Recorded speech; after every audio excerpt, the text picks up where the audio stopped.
नमस्कार। Stock market course for beginners के 5वें लेक्चर में आपका स्वागत है। पिछले लेक्चर में हमने देखा था कि जनरल कंसल्टेंसी अच्छा परफॉर्म कर रही थी और अपना एक्सपेंशन करने के लिए वो एक और फंडिंग उठाना चाहती थी। इस बार जनरल कंसल्टेंसी थोड़ी ज़्यादा फंडिंग उठाना चाहती थी, यानी 100 करोड़ के करीब। जैसे कि हमने देखा था कि जनरल कंसल्टेंसी ने अपनी पहली फंडिंग एंजल इन्वेस्टर से उठाई थी, तब उन्होंने 2 करोड़ की फंडिंग उठाई थी और अब कंपनी 100 करोड़ के करीब फंडिंग उठाना चाहती थी।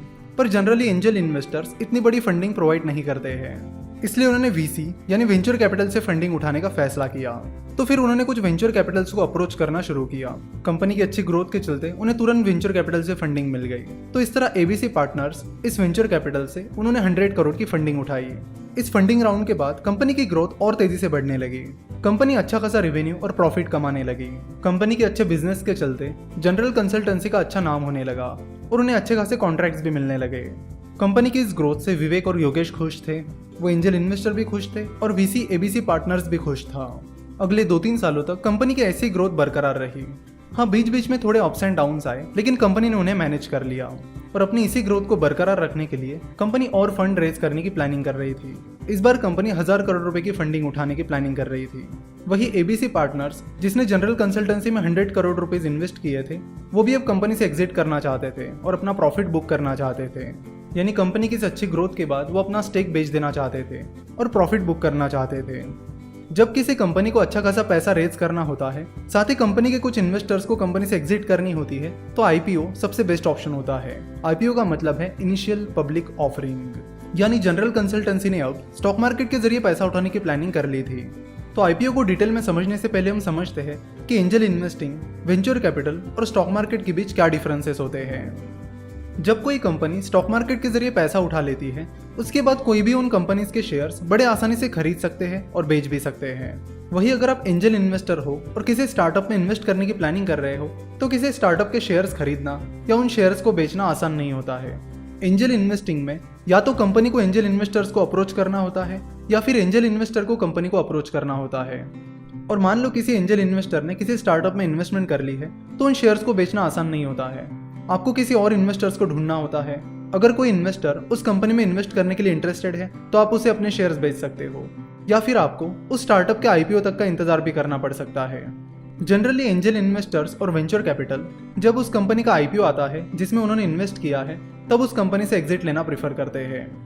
जैसे कि अभी कुछ टाइम पहले हमने देखा कि उबर का आईपीओ आया था, जिसमें उबर के कई सारे इन्वेस्टर्स ने कंपनी से एग्जिट ले ली थी। दूसरा डिफरेंस ये है कि एंजल इन्वेस्टर्स और वेंचर कैपिटल कंपनी में इन्वेस्ट तब करते हैं जब कंपनी अपने शुरुआती दौर में होती है, यानी जब कंपनी छोटी होती है।